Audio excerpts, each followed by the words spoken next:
क्या कहेंगे इस मुद्दे पे? देखिए, नीति ही नियत तय करती है और नियत सबके सामने है कि नियत क्या है। नियत तो ये हुई थी कि भाई सभी जातियों को जोड़कर हम हिंदूवादी सरकार बनाएंगे और 2014 से लेकर अब तक कांग्रेस की विपरीत विचारधारा के खिलाफ भारतीय जनता पार्टी आई थी। लेकिन मुझे लगता है कि कांग्रेस कहीं ना कहीं धर्म की राजनीति करती थी और भाजपा आज जाति की राजनीति कर रही है। मैं सिर्फ ये पूछना चाह रहा, अगर हमारे प्रमुख साहब स्वर्ण है, क्या इनकी कोई अलग से पहचान है क्या? भाई इनके दो ही दो हाथ हैं, एससी का भी दो ही हाथ होते होंगे, ओबीसी वर्ग का भी दो हाथ है, जनरल का भी दो हाथ है, सबको दो आंख दे रखी, दो पैर दे रखे। ये ईश्वर के बनाए लोग हैं।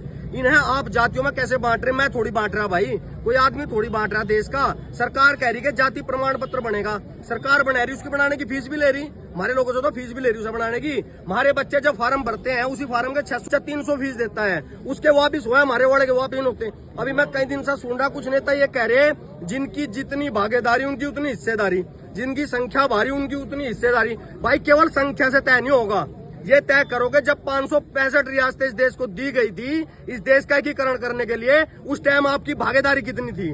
वीर चक्र, परमवीर चक्र, शौर्य चक्र, जब देश की सीमाओं पर ये युवा ये देश का सैनिक बनकर जाता है, उसमें आपकी कितनी भागीदारी है ये तय करो।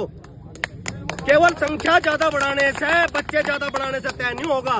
देश के लिए किसका कितना योगदान है ये भी तय करना पड़ेगा सरकारों को।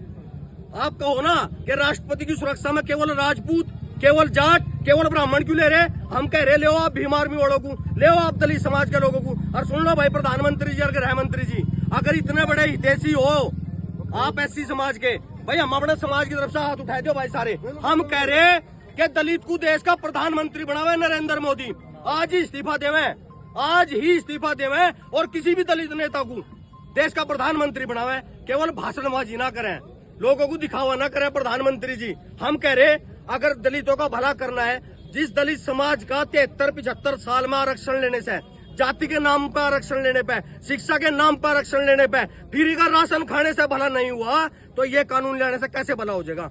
और याद रखना भाई, ये आंदोलन आपके लिए नहीं हो रहा है, आपके बच्चों के भविष्य के लिए आंदोलन हो रहा है।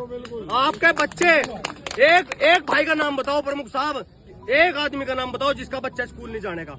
एक आदमी का नाम बताओ जो अगर 15,000 रुपए महीना कमा रहा है, 7,000 रुपए अपने बच्चों को नहीं लगा रहा। एक आदमी का नाम बताओ जिसकी लड़की यूनिवर्सिटी में नहीं जानेगी। भाई कल कौन लड़ेगा? आज आप पे मौका है। सरकार देखो, सबने वोट इसी सरकार को दिया ना, इनकी नीतियों पे ही वोट दिया होगा अब तक। राम मंदिर पे वोट दिया था आपने, गौ रक्षा के नाम पर वोट दिया था आप लोगों ने, धर्म के नाम पे वोट दिया था आप लोगों ने, राम मंदिर बनाया सुप्रीम कोर्ट ने। गौ हत्या के ऊपर कितने कानून लेगा ये सरकार? बताओ कितने कानून काम नहीं कराया है? केवल बुद्धि का फर्क है। अगर दो